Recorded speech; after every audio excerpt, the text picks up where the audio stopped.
subscribe.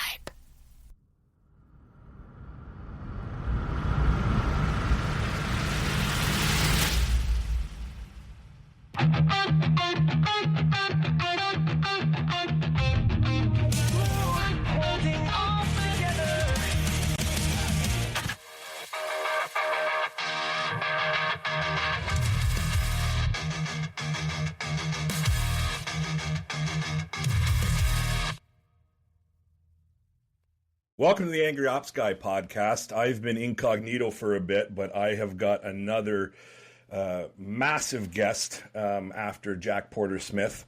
I've got Eric Cook here today, one of our most tenured ICs in the WSI network, extremely successful, heavily focused on the banking sector, and one of my honestly longest WSI friends up there with Chris Murray and Laurie McCullough out of WSI Montreal. Eric was one of those first people that really allowed me to kind of have like a big brother. So I want to say hello, Eric. What's going on, big guy? Thank you for the very nice intro, which is normally not the way we communicate with one another on private messaging channels. But well, that was a lot more respectful and nice than Jack when I tried to just beef up his already huge head. And he's like, well, that was shit. I'm like, okay, well, thanks. Difference of personalities, I'm telling you. But you are, let's start right there though, buddy. I've been wanting to have you on forever and just, time and logistics. And we're going to talk about how much traveling you do and how much speaking you do. But let's just start with that big brother thing. It's important to kind of understand, you are one of my eldest friends. And I mean that in the most respectful way. When I was 25 years old, Peter's dragging me to WSI events and I'm like, who's going to want to talk to this fat clown? And here comes the big guy lurch out of the corner.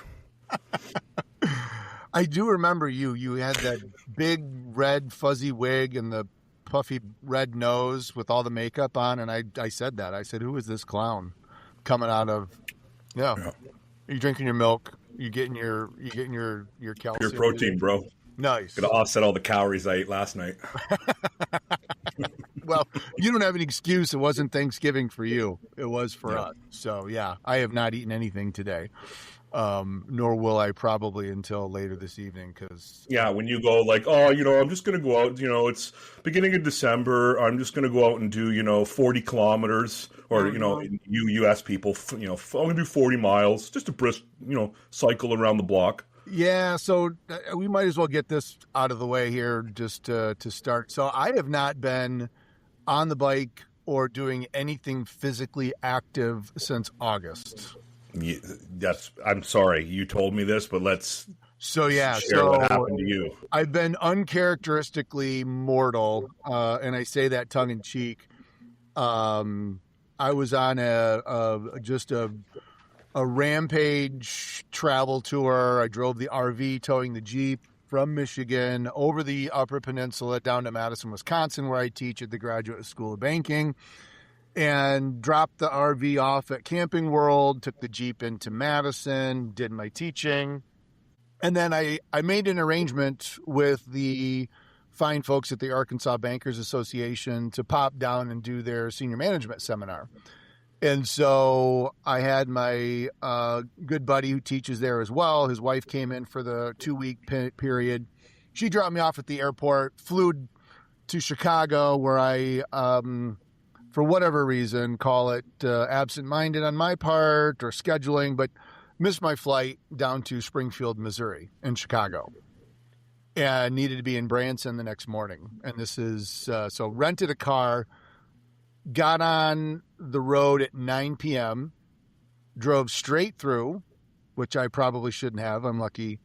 Thank God for auto lane correction and contextually aware cruise control.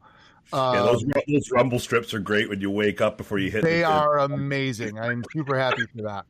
So got to Branson at 6 a.m, took a quick shower, set my alarm, 10-minute cat nap, and dare say crushed my presentation. So it was awesome. And everybody found out that I drove straight through, which earned me some brownie points. The next part of the story, I drove back up to Springfield, flew to Dallas, where I was connecting back up to Madison. And my flight was delayed. And I said, I'll be damned if I'm going to miss another flight on this trip. Still hadn't slept. Was running through the airport, trying to get to my flight to Madison, and felt a popping sensation in gate C and went down full sprint with my backpack and satchel bag. All I heard were people like, oh my God, get an ambulance, blah, blah, blah. So totally turned into a gimp at that point.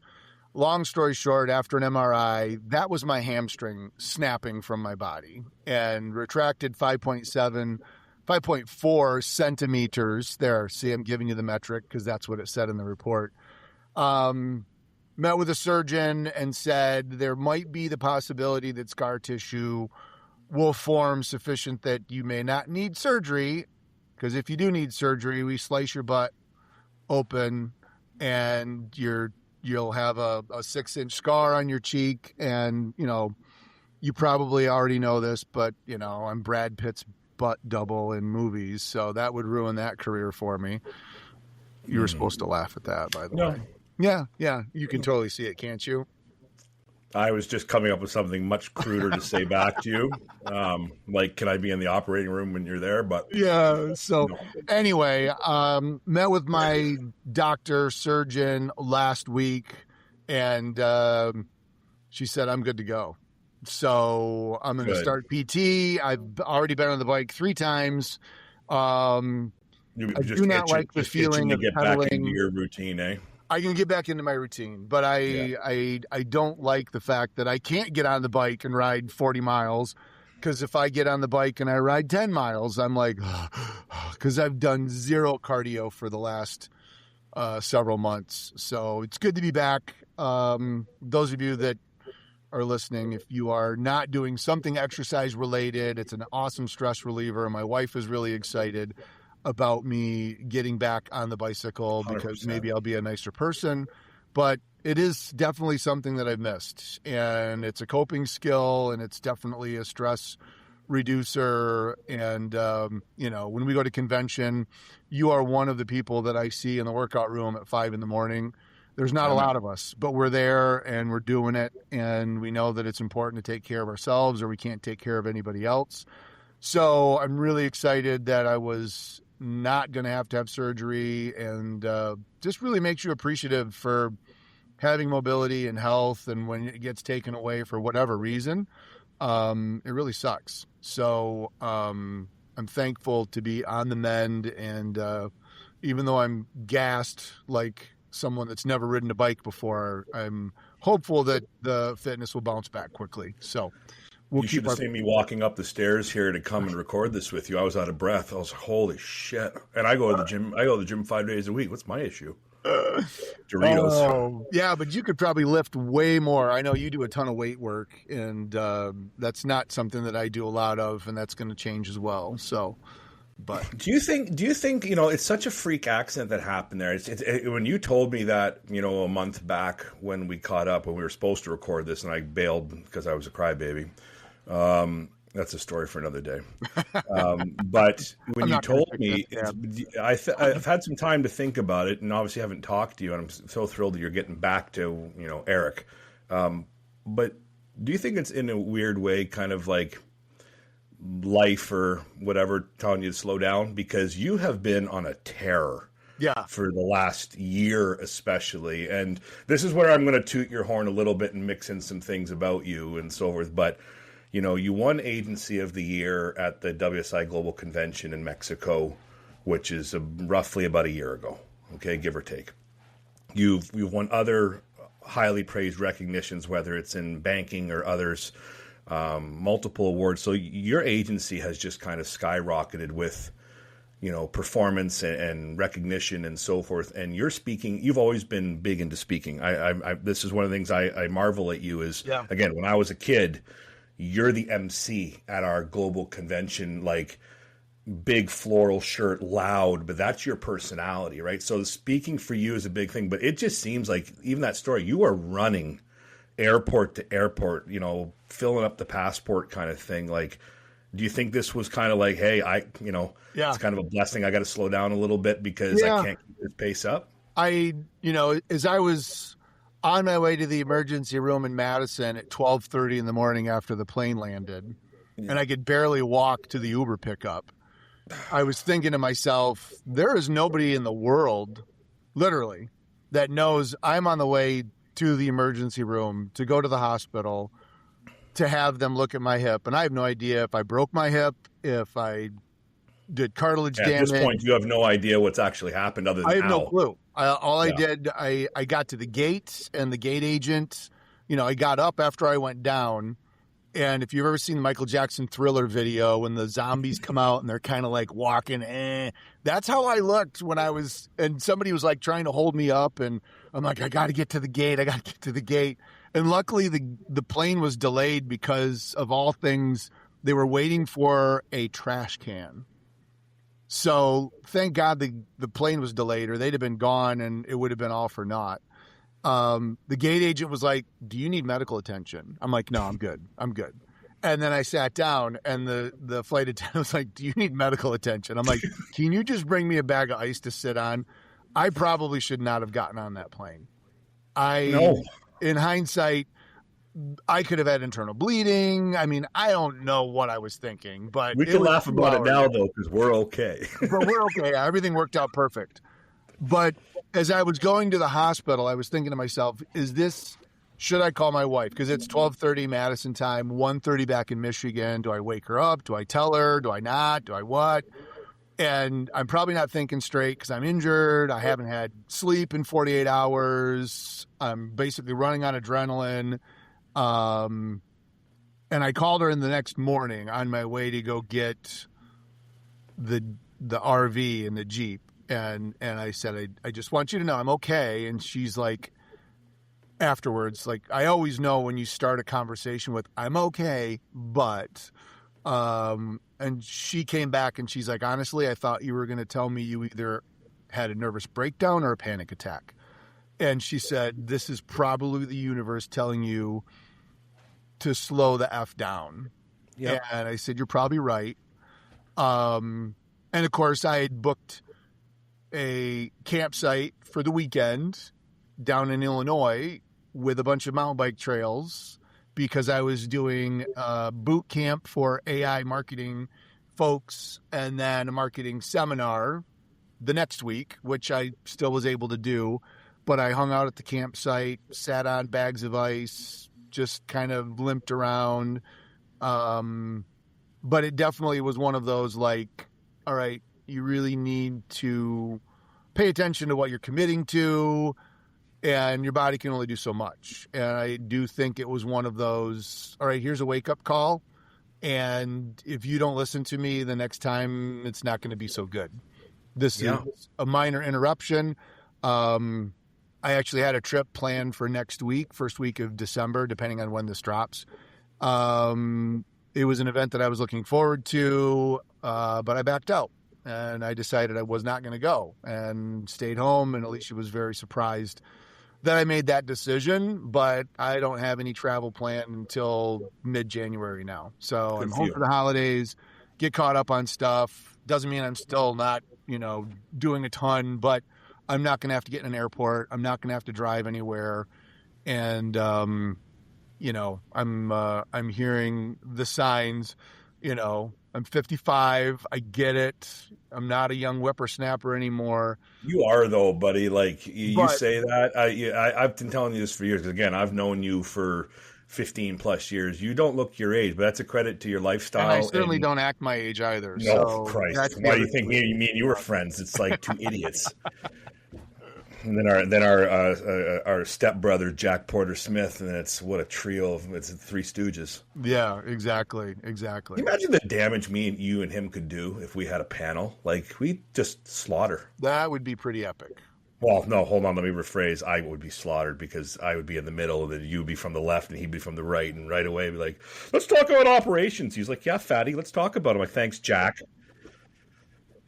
Oh, Jackie boy. Oh, Jack, funny. But it's funny you talk about the universe because, we were supposed to record over a month ago, and I canceled on you in like 20 minutes before the thing because the universe was telling me in different ways. I didn't tear a hamstring, but it was telling me you don't have what it takes to be sharp right now. And that was pretty humbling for me because I don't like to show a lot of weakness, even though you say like, I got you figured out, you're a teddy bear, but I don't like letting people down. And it's like, we have been ramping that up for a couple of months of just because again, you've been so busy. You don't know about your hamstring, don't know about work. Me and Eric don't talk a ton through the year. Sadly, it's quick jabs on WhatsApp. We should, but it's simply the respect of knowing you're freaking busy. Like Christ, I don't see you on Work Vivo. I don't see you on other stuff because you're traveling, you're working, you're hustling. Like that's your vibe. I showed up as a giant Thanksgiving Day balloon on Work Vivo yesterday, pulled by a bunch of golden retrievers. So I am there. It just might just be a virtual version of me. Can I just tell you with my randomness, which I have medication for now too, by the way. Squirrel. I absolutely love your two dogs. I think that's one of our initial bonding moments was sitting in a hotel lobby bar in like Boca Raton with you and Alicia. This is going back 2013 and just talking about dogs and seeing your two girls, older now, but what a set of beauties. Yeah. Because we have dog kids too. And, they are the absolute best. Absolutely. Absolutely. So Good, I think to put a bow on this somewhat sobering segment, but it's listen to yourself and realize that you need to take care of you. And, the universe tore my hamstring and gave me a wake-up call. The universe gave you a little mental kick in the teeth and gave you a wake-up call. And we both listened. I think we kind of had to, but we both listened. This business can be stressful as shit because the internet never sleeps. The world. Can we get into that though, Eric? That point is like, why? I'm fascinated by this because I don't see a lot of digital marketers, and I'll just position as digital marketers. But let's call it agency life. Okay, that includes ICs, franchise owners, but and full agency. But like, not a lot of happy people. You know what I mean? And it's not that they're not happy about what they do. It's like you said, that burnout or that fatigue of that accessibility of the internet. It just so many people are realizing it's harming their ability to be creative and to keep up, like you say. Why do you think that is from your perspective, being proportionally older than I am, but seeing the industry and technology maybe change with more years? Yeah. So I know this is the Angry Ops Guy podcast. I'm not angry. But I do think that I'm happy. I do love what I do, or I wouldn't do it. I'm going into my 19th year. I started in 2007. And I know that it is stressful, and I get that. We've got over 50 bank websites that we're responsible for. And every bank website, I think I calculated it just the other day. That's almost 52, almost $52 billion in assets in the banking industry that is trusting us to keep their website alive because their customers require that website to be able to get access to their accounts, to apply for loans, to get information about products and services and rates. And if that falls down, that's a big deal. And we had a situation, I joked, AWS went down. Yeah. And I sent Mark, our director of technology, a little note. I'm like, hey, AWS is down. Azure's not. Should we send a little reminder to our customers to say, hey, good thing you're not on AWS. Azure's up and running. And he sent me back a note and he goes, did you seriously just say that out loud?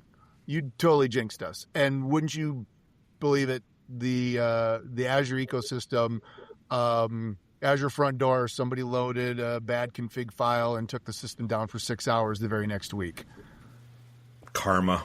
Yeah, exactly. Bit me right in the ass. And this is why visionaries should not make statements when integrators are in the background getting very angry. This is why we're angry. Exactly. The thing was, we did a really good job of communicating to our customers. Mark did a really good job. I was off-site at a conference, had do not disturb. I was teaching the entire day. And Mark did a really good job through our status page of keeping everybody updated. And I think the fact that AWS went down and made global news, and it took down social media sites, it took down shopping sites, it took down a lot of AI sites. People realized that, there's a saying in the banking industry, too big to fail, where there were some really big banks that actually failed. That is no longer a comfort place that people can assume, that just because you're with a big bank doesn't mean that they can't have a problem. Just because you're with a big tech partner doesn't mean they can't have a problem. Nothing is infallible in the age of technology. And so when Azure went down, we were just communicating to the best of our ability to make sure people knew what was going on and sharing information and just being transparent so people knew what the situation was. And we didn't get hardly any backlash from our clients. And the very next week, Cloudflare went down.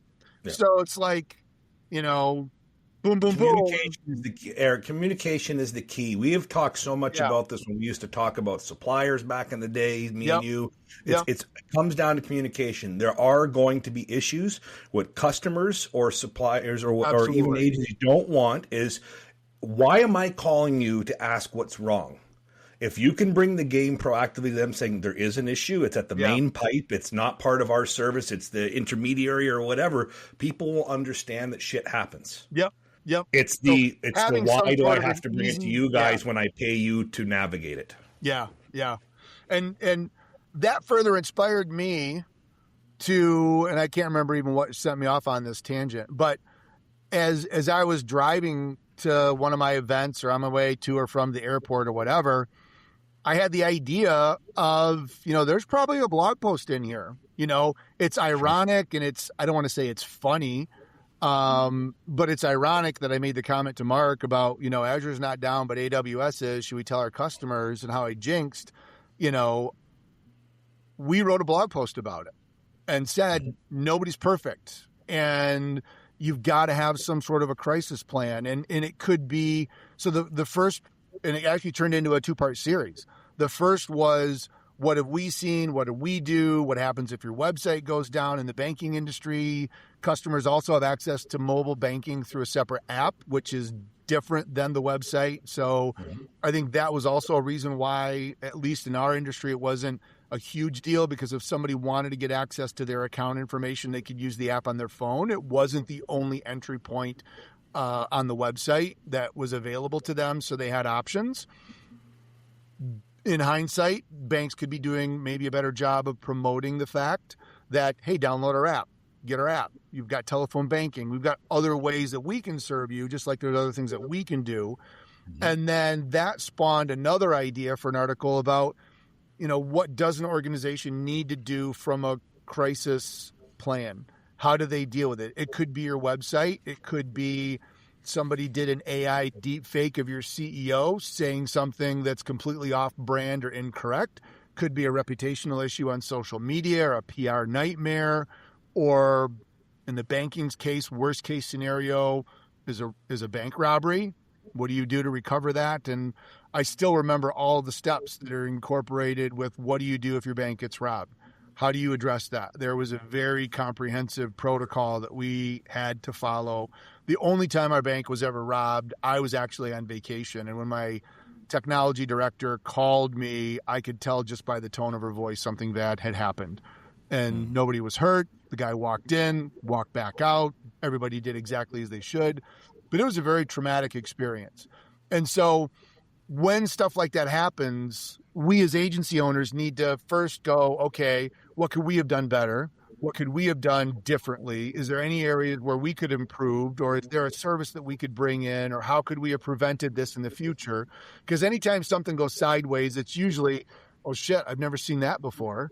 And then it's like, is this something that we need to plan for, or is it something that maybe is just... Well, and you have it even more so on your side because of the risk assessment in the financial sector versus a B2C website that facilitates just marketing and traffic, for example.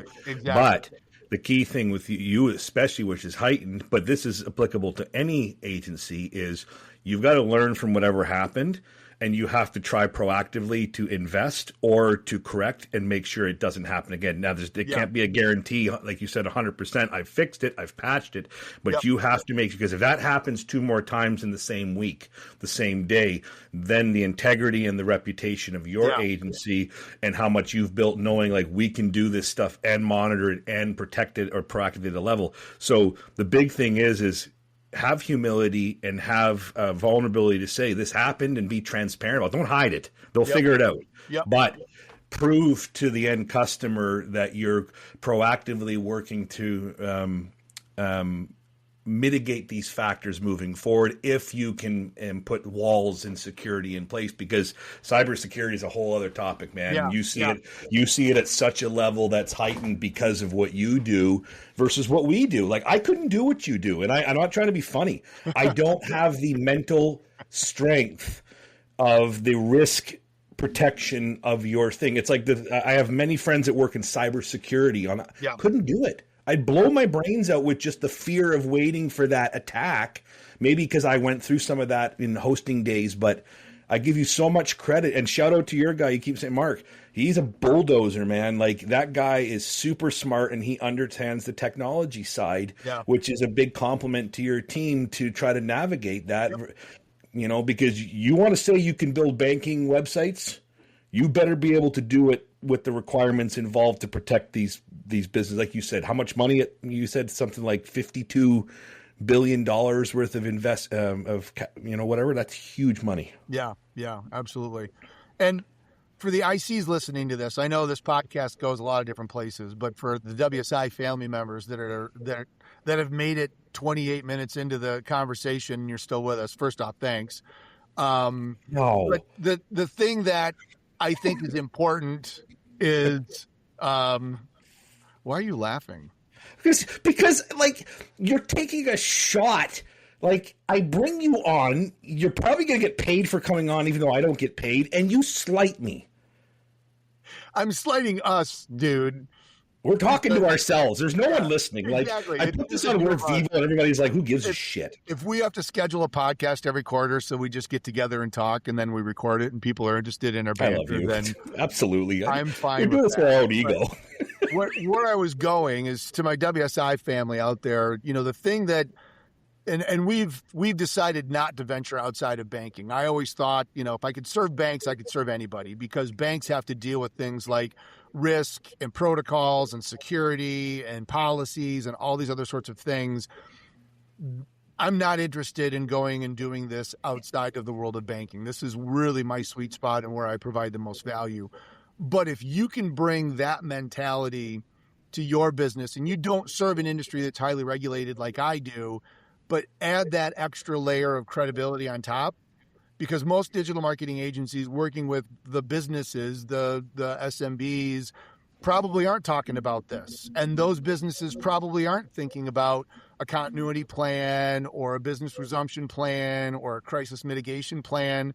They're not thinking about that until it happens. And then they're running around like their hair's on fire and they're like, shit, what do I do? How do I react? And they say something wrong. Other people in the organization are reacting, making it worse. So if you can bring that to the table proactively and say, this is an extra layer of attention that we pay to our customers, you might not feel like you need it, but it is something that you deserve to have as a business, so that if something goes wrong, it's like insurance. You hope you never have to use it, but when something burns down or you get in a crash or you get sick, thank God you have it, because it's there to protect you. And I look back at the AI adoption roadmap that we built within WSI and the 4-phased approach. In the early stages of that, policy and guardrails and fundamentals and do's and don'ts were something that came later on in the process. And when I got involved in that discussion, we actually had some pretty good conversations and realized, no, that really needs to be discussed first. That needs to come up at the very beginning.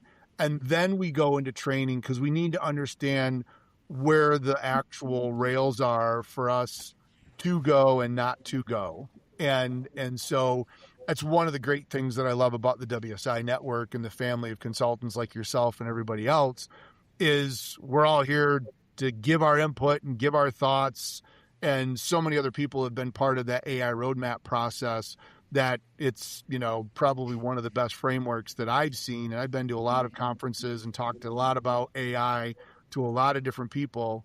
And the framework that we've built, I've still yet to see a framework that goes toe to toe with what we've developed. And that's just one example. It's pretty cool. Well, that's all, and again, we're just, as Jack calls it, waffling on going different directions. That's really the power of the network. And I say drink the Kool-Aid like I do, but we're very big advocates of paying it forward. There have been mentors and people that have helped you grow your agency through the years. And so you are big on giving back to the network and giving back at, especially like conventions and stuff. You know how much of an advocate I am at convention, especially since they went to the resort model, but you are always active there. You are never just a participant sitting in the back, taking a photo saying, look at us. You are on the stage. You are doing, you do a lot of, what I want to call it, like question and answer panels where they'll just facilitate a collaboration between people.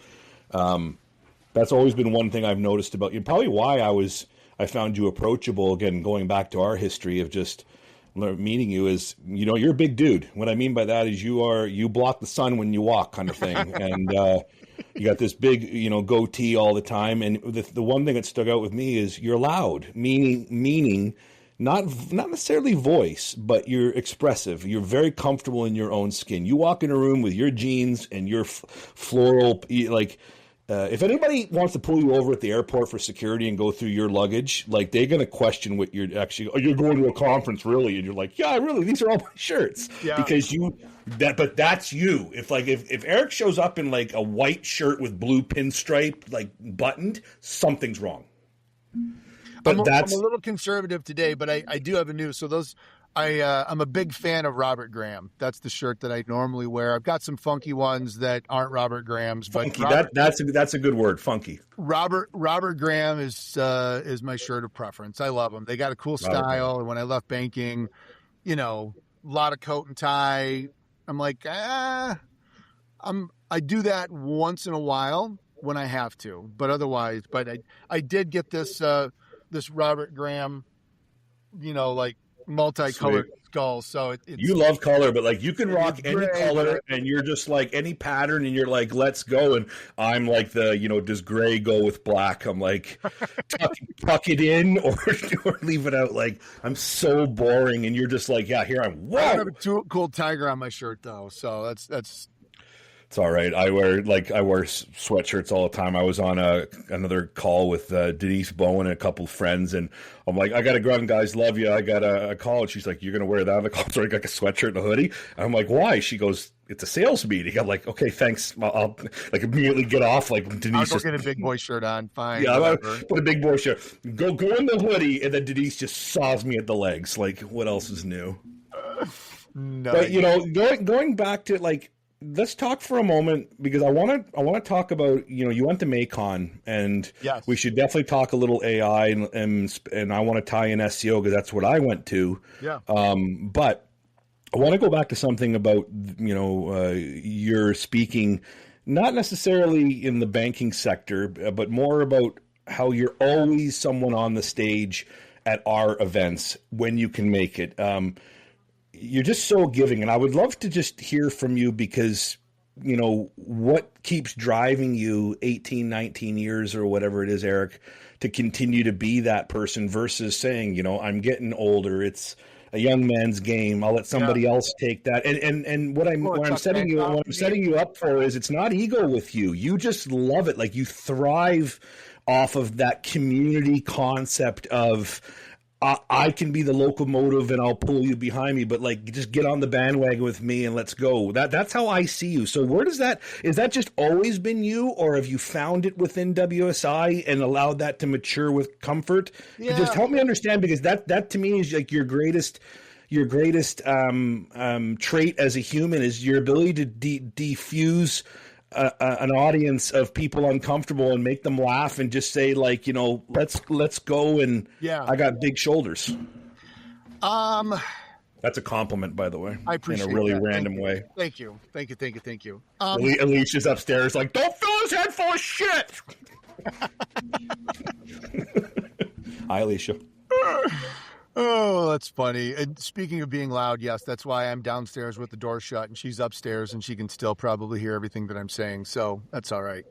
I don't know what it is. I think in a prior life, I should have been born as like a rock star that had musical talent that could entertain people legitimately with, fun stuff. I'm a big Metallica fan, and I caught an interview with James Hetfield on CBS. And, after 40 plus years, the guy doing the interview is like, what is it that gets you up there to get going and to continue to do this? And he had an answer that was kind of similar. It's like, I love getting up. I got the best seat in the house. I got the best job in the world, even though I don't think it's a job. And if I lock in and I connect with one person and I look in their eyes and they are getting an idea or a thought, in his mind, it's like they're enjoying the music. They're taking it in. He sees 3 generations. I'm nowhere near James Hetfield. I'm just going to make sure everybody knows that is not my intent of this analogy. But I really like, and it was the first time I got a chance to do this while I was still a banker. I was invited by the Michigan bankers to speak at the lending conference they had up in northern Michigan about our online mortgage application that we had installed. We were one of the first banks in the state to do online mortgage loans. And I really enjoyed being in front of a room full of competitors. Quite honestly, I was up there basically teaching everybody to do what we did, but I didn't care that I was talking to competitors. I wanted to share because I wanted to make the industry better. I wanted all of my fellow bankers to be better. And if, that meant the bank next community over ended up doing this and we've got a couple of fewer loans because of it, I was okay because the rising tide raises all boats and I wanted to rise that tide. And so when I go to a conference, when I get a chance to speak at a WSI event, I love being up, sharing what I know. And fortunately, some of what I know is new to people or interesting. And when that stops happening, and I'll be honest, there was a period of time after the social media wave kind of died down a little bit. And everybody's like, yeah, we get it. Social media, we understand. I was questioning my relevance as a speaker. Like, nobody really gives a shit about Facebook strategies anymore or, talking about social media. Everybody gets it. Like, where's my next thing? And then AI came along and basically re-energized me and totally supercharged the battery and was like, this is the next wave. This is what people need to understand. Because in the early days of social media, every bank I talked to was like, we're not doing it. It's a reputation risk. It's a privacy risk. It's a security risk. It's a culture risk. Whatever risk, it's a risk. And now every bank has got a Facebook page. They're posting videos on Instagram Reels. Some of them have gone back to TikTok. They're doing videos on YouTube. They're training their lenders on ways to use LinkedIn to build relationships and establish subject matter expertise. So it's happening. And I'm telling that story now with bankers. And I just last week was at a conference and I had someone come up to me afterwards. I was out in Massachusetts and I asked the questions when I start off my AI sessions. How many of you have never used artificial intelligence? You don't have it on your phone. You've never gone to chatgpt.com. And I had 4 or 5 people in the audience raise their hand out of about 105 people. And I said, that's cool. You don't have to use it. You need to know that it's here. You might not ever want to drive a car, but if you don't think cars exist, it's going to be really weird living. And that's what you need to understand. And then I proceeded to just tell stories about how AI is changing business, changing people, changing life, changing work outside of the world of personally identifiable information and confidential stuff that gets everybody all freaked out, but just the things that it's doing to the way people are behaving and interacting with each other and themselves. Mm-hmm. And I saw one of the guys in the hallway afterwards and I recognized him and I saw, I'm like, so did I convince you? And he came up to me and he's like, I've heard probably a half a dozen presentations on artificial intelligence, and all of them are like, blah, blah, blah, blah, blah, blah. Yours was the first one that actually showed how it worked.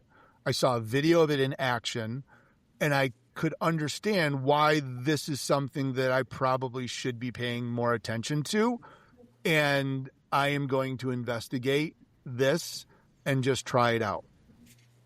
And as a speaker, that's like cocaine right there. That's like, and I've never had cocaine for the record, but I would imagine that's the drug. That's the drug right there of what your whole purpose was. Is like that moment where somebody's like, oh, or you look out in the audience and you say something that you think will be impactful, and somebody like immediately goes down and they write it down. And you may never hear from them. They might not come up to you afterwards, but you know, that's what really gets me excited. And I suspect that's what James was talking about when he looks out into the audience and he's riffing on his guitar and Lars is banging on the drums and he sees people that just have a smile on their face. And they're just like, this might be the first Metallica concert that they've ever been to. They've listened to him for years. And that is a life-changing moment for someone at a very smaller scale. That's kind of where I think I get to play a role in the very small world of banking, in the very small world of the technology and the innovation areas that I like to talk about. And I can't even imagine the mind-blowing experience that it has at a Metallica level or an artist or a performer or an actor level.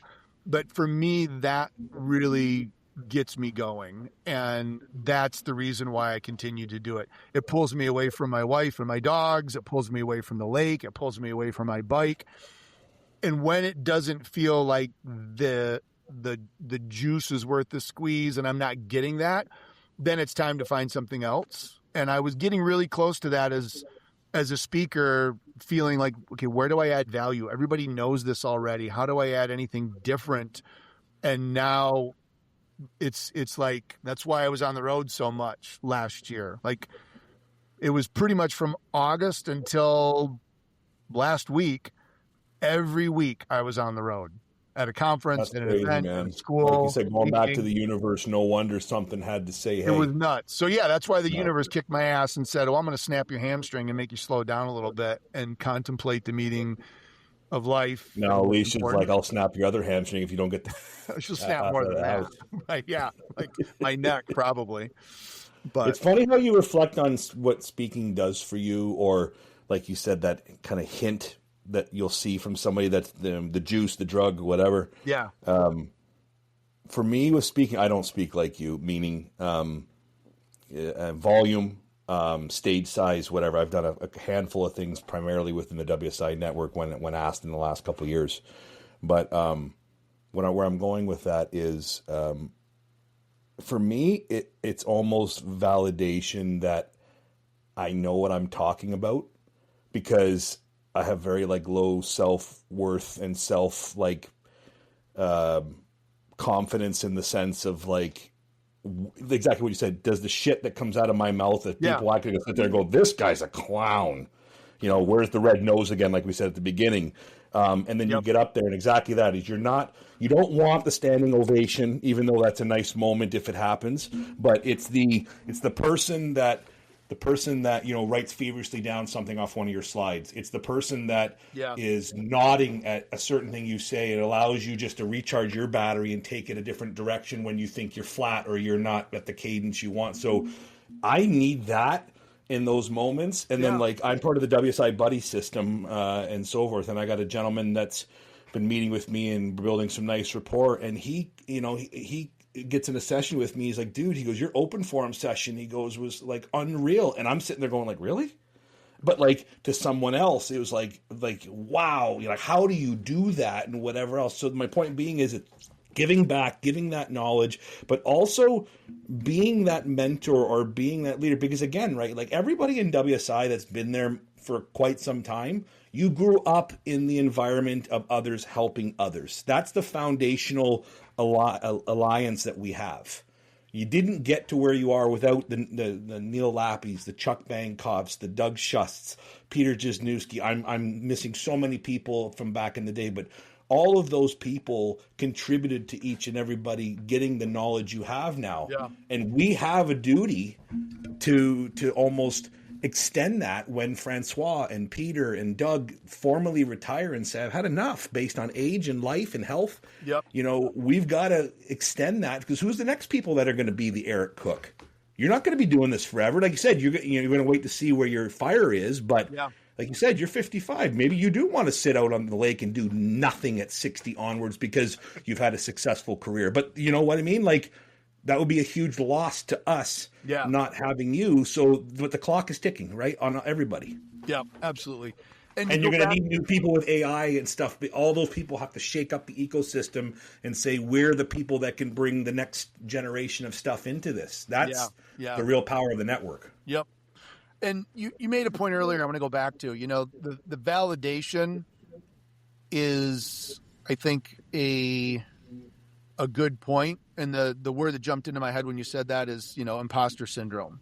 Like, somebody's going to figure me out. Like, I've been doing this for 17, 18, 19 years. And it's like, when Alicia runs the numbers and we look at the customer list and we have our meetings, I just kind of sometimes sit back and I'm like, how is this even possible? Like, how do all of these banks trust us and trust me? And I know that they do for a reason, because 32 years of combined experience, et cetera, et cetera, et cetera. That wouldn't happen just because, but it's a natural thing. I know you experience it. I experience it. Sometimes we don't talk a lot about it, but for any other ICs that are out there that are like, I don't really know everything. I don't know. That imposter syndrome is a reality that I think everybody in the network faces. And that was one of the really cool things. If I go way back to 2007 when I was sitting in training, and you already mentioned his name once, but Doug Shust rolls in with his frickin' Madison Ave suit and his big old portfolio case. And he rolls up and he shows this portfolio of all these things that he's done and the projects that he's created. Everybody's like, yeah, that's great, but that's you, dude. That's, and he said, no, this is us. Like, we are here together. And so that imposter syndrome, I think, gets mitigated and pushed down very easily in my mind. Because if I get somebody that asks me a question about something that I'm not familiar with, I know there's someone in the network. And how many times have I dude, I don't know shit about WordPress, and I call you. Yeah. And I'm like, how does this work? What happens? I got a bank that's on WordPress. I need it hosted for a temp until I can get them over on a DNN. I would have no knowledge of how to do that myself, but I'm very confident knowing I've got people like you and others in the network that I can lean on. So even though I still don't know it, I know people that do know it. And being part of the world's largest digital agency network, and this is going to be a little bit of a WSI promo here, but it should be, that says something. And I love that. And I know that gives me strength when I go in and talk to folks. And I want everybody to know that should give you strength as well when you're talking to folks. Because not just Mike and myself, but you've got a whole, and I say WSI family all the time for a reason, because I think of it that way.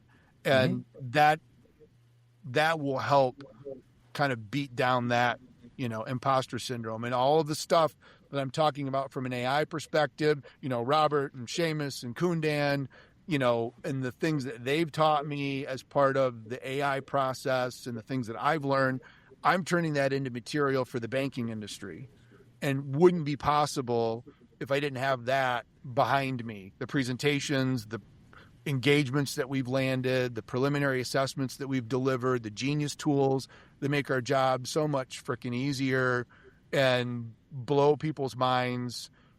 That is a really nice arrow to have in your quiver. Absolutely. And I always like to say to people when they say, what's WSI or, this, that, and whatever else, I say to them, it's like, we have the ability so that, you don't have to navigate the ocean by yourself. Yeah. And I do firmly believe in that. And you can take that, subjectively how you want, whether that's suppliers, whether that's partners. But like Eric just said, he's come to me because of my WordPress background and said, I got two clients at different stages that one needed really severe DNS help and just some security and hosting on a stable environment. They're all iffy. Another one was an absolute mess to move over. But we got it done together within a week, and the client was just thrilled that support was there, and even said to me through Eric, they're just like, we didn't even feel you guys were doing anything, because that's what they're afraid of, is the uptime disconnect. And we often refer to that as making sausage. You just don't want to see what's going on behind the scenes, but we're like, we're going to serve up some tasty sausage today, man. Mark and I say that all the time. Those are some of the funnest jobs, because you don't worry about the issues you had doing them. You don't worry. We had issues on both of those. Don't worry about the long night on one, working with Mark on another one. But it was fun because you're collaborating and you're achieving the end game, which is, Mike, I need your help here to establish and stabilize where I'm at in my proposal, the next steps of Mark being able to come in and build this new website. But this is a pivotal stage. Yep. My job there is I got to make Eric look good. He brought me in saying this is the guy to do something. I better execute, because that allows him to take that into marketing and take it into other stuff. What's that? I said, or I'm not going to get on your podcast. Yeah, exactly. You brought this banking WordPress website. I'm never coming on your stupid podcast ever again.